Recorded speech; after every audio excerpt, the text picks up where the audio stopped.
Bonjour à tous et bienvenue sur TV Bib. Aujourd'hui, je vais vous parler d'une bande dessinée. Il s'agit de Gérard, 5 années dans les pattes de Depardieu, une bande dessinée de Mathieu Sapin, publiée chez Dargaud en 2017. Tout commence en 2012.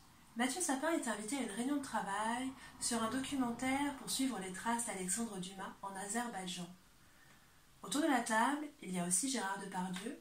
Le contact passe bien entre les deux hommes.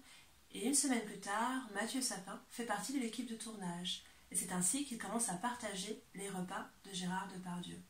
S'ensuivent 5 années de rendez-vous, 5 années de périple aussi, et le tout est croqué sur les carnets de Mathieu Sapin, des carnets qu'il emmène partout avec lui. On assiste à des rendez-vous dans l'appartement parisien de Gérard Depardieu, un appartement où on peut notamment voir la valse de Camille Claudel, côtoyer une partition en fer forgé au plafond de Ma plus belle histoire d'amour, c'est vous, de Barbara. On assiste à des voyages en Russie et en Tchétchénie. On assiste à des scènes de colère homériques. On assiste à des moments de souvenirs.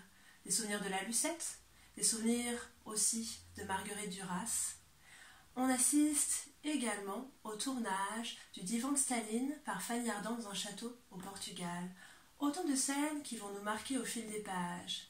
J'ai beaucoup aimé la démarche de cette bande dessinée. Mathieu Sapin n'a pas voulu légitimer ou justifier Gérard Depardieu, il a voulu en faire le portrait le plus juste possible.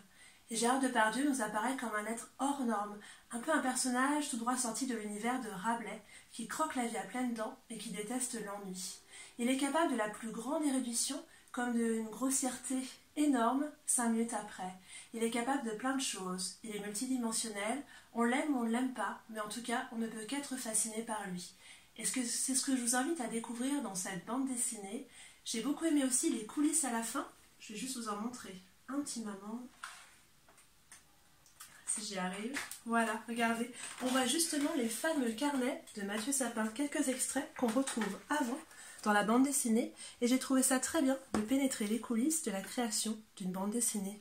Voilà, je vous invite à découvrir ce titre, et je vous dis à bientôt.